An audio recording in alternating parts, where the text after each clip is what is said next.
We owe it to our children to prepare them to handle whatever serious emergencies they might have to face.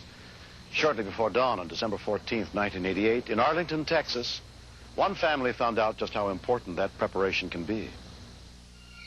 Actors have helped us reconstruct the nightmarish events that took place inside the Hollingsworth house that night. But the 911 call you will hear is the actual call that went out just before dawn.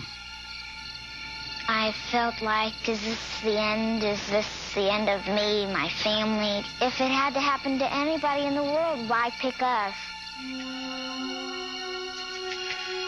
8-year-old Laura Hollingsworth was staying at her father's house for the weekend. She and her father, Dale, were asleep in the back bedroom. Her 14-year-old brother, Buddy, was in the second bedroom down the hall.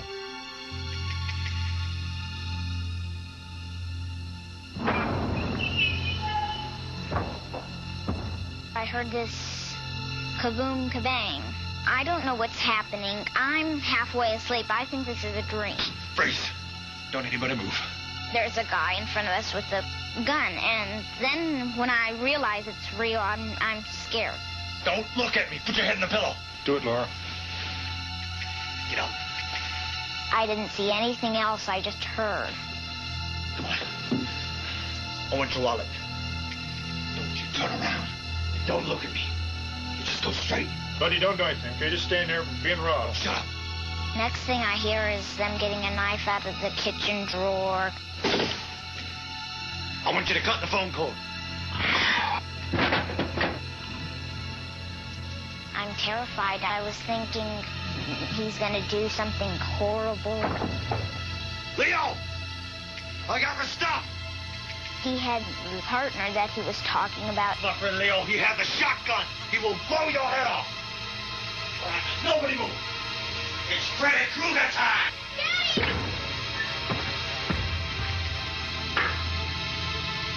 I screamed for Daddy, and I couldn't hear him, so I thought he was dead. And I ran in there, and I saw them scuffling. Then I really realized that I knew the smartest thing I had to do. There was one phone in the kitchen where the line had not been cut. Kind of picked up the phone. I was shaking. I dialed 911, and I heard the lady come on the telephone. Arlington emergency. There's somebody in my house, and we live on Justin. What's the number? I got your address. Somebody's in your house? Yes, and he just broke in with a gun, and he's threatened. He wanted my father's money, and it's what's the number? I have your address. Is that man still there? Yes. Okay. The guy with the gun. Okay. Who is he? White, black, or Hispanic? What's his name? Is he white, black, or Hispanic? What? He's white. Okay, I have police on the way. Okay.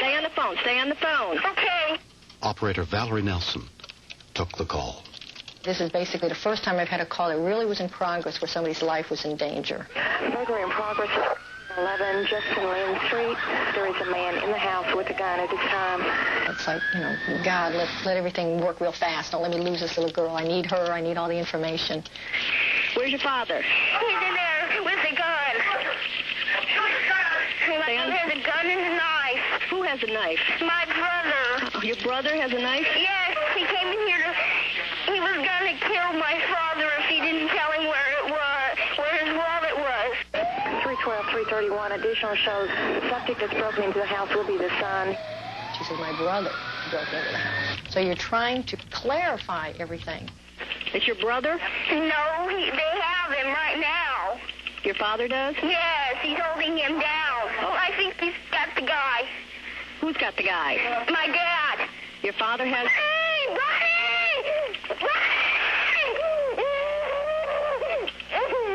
Honey, it's okay. What's going on? He's got a knife. Your brother? No, the guy. Please. If I could have, I would have jumped through the phone to help her. Oh, God. Buddy! Okay, it's okay, honey. I got police on the way. Is this other man with your brother? No, he's my father. Please. Wait, okay, honey. I have help on the way. Who has... Okay, I heard a shot. Oh, he killed the guy. Okay, who shot who? Your father shot who? Honey, can you tell me who got shot? Shot the guy who came in here. Your father shot the burglar? No, Buddy did. Your brother? There's been a He shooting. shot my dad, too. We have ambulance. Quick, all three of them are hurt. Where's the burglar? He's in there. He's dead. My brother says he needs help. I have police and ambulance, honey. I have everybody on the way. He has him on the way. Just hold it, buddy. When we continue. The police were on their way to the Hollingsworth home, but even 911 operator Valerie Nelson was confused as to what had actually happened inside the house. All they knew for certain was that someone had been shot. Within 3 minutes, Officer Keith Carson was on the scene. At first, we thought it was domestic disturbance, and that it was the brother and the father that was fighting. If shots are fired or anything like that, we try to come up blacked out where they can't see us. It's for the officer's own protection. You can see someone was running across the front of the house.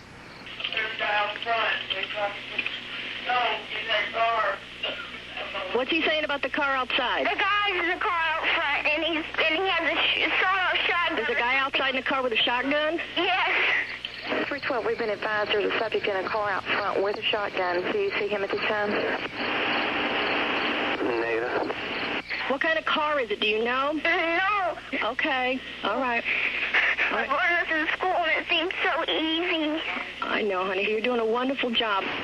312, complaining is a small child. She's unaware of what kind of vehicle he's in. We'll try to get the little girl to run out the front door. Police are near there, honey, okay?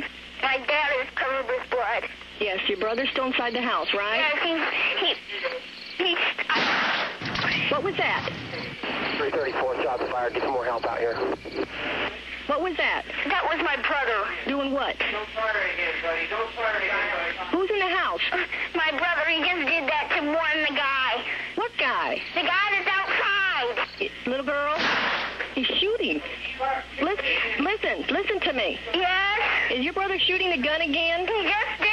I don't know why. He just accidentally shot it off. Okay, he's going a little bit crazy right now. I need your help. The police are outside. Can you go to the door? No. Honey, the policeman is outside, okay? It's the good people outside. Tell Buddy to come to the phone. Buddy, she wants you the phone, please. Here. Okay. Hello? Buddy? Yeah? Where's the gun? I did. Where's the gun? It's in the floor. It's on the floor? Yes, ma'am. Okay, I want you to stay with me on the phone, okay? Shut the door. No, don't lock the front door. I need you to open the door. 312, the brother that did the shooting is now on the phone with call take. Tell him that we need to throw down his gun and come out the front door, and he will not be hurt. Buddy? Yes? The policeman wants you to come to the front door. But it's not a policeman. It is a policeman. Trust me. I'm talking to him. Car out front. The car is down the street. They want to help you and your father, and they cannot get an ambulance in there until you go to the door because you had the gun. They're afraid of you right now. He's almost hysterical. Can I talk? I'm scared.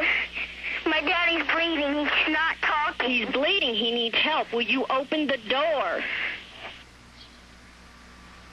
Less than 13 minutes after the call began, the door was finally open. Police officer, freeze! Put your hands up! Turn around!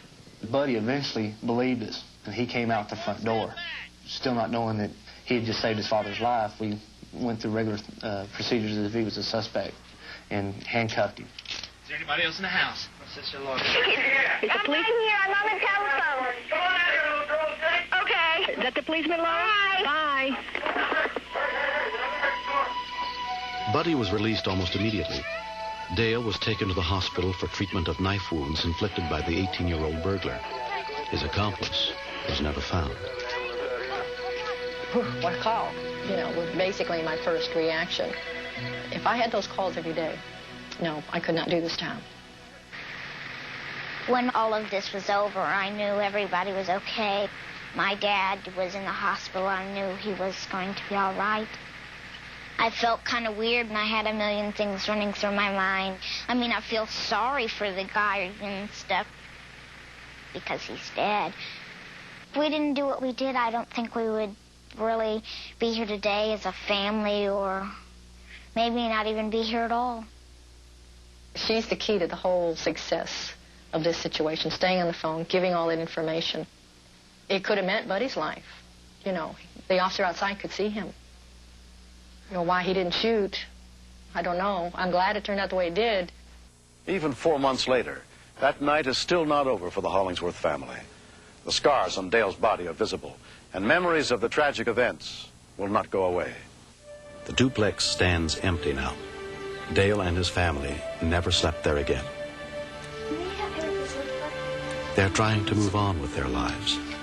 I literally didn't own anything of value that I would miss more than a half a minute if he took it all. I get upset about thinking about that, even now.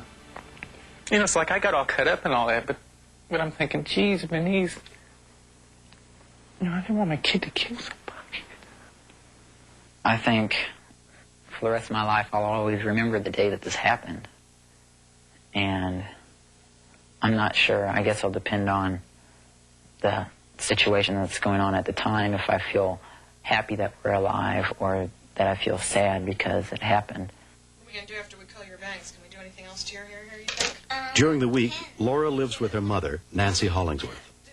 Laura would come home with a lot of information about 911. She knew certainly a lot more about it than I did, but we had discussed it to not protect her, maybe just to arm her, to be prepared for in case it would ever happen to her. The week before that, my teacher had been talking to us about it, just briefly after and before lunch, about how important it was, if you needed to use it, to use it. And Laura realized that dialing 911 was easy, but trying to come up with the facts and stay there and watch it all and be brave and not hide in the closet, that was the hard part. I get these calls every day, 7 days a week. You just learn to not get emotionally involved at the time.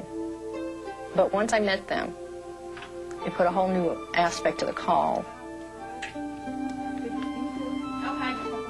You realize how close they came to losing it all. I'm so glad we finally met. The feeling that went through me at the time was, hey, I know this lady. You know, I've never met her. I've talked to her, but it's like, I know this lady. I thought she would look like my mom and everything. She sounded like my mom because she told me what to do. She said everything's okay. My mom usually does that too. You got a nice family. But what do you think? If Buddy hadn't intervened, if Laura hadn't called 911, if the lady had not known how to do her job, I would be dead. And I feel my children would be too. I say that at the end of this story was happy ending. We all lived happily ever after. Arlington Emergency.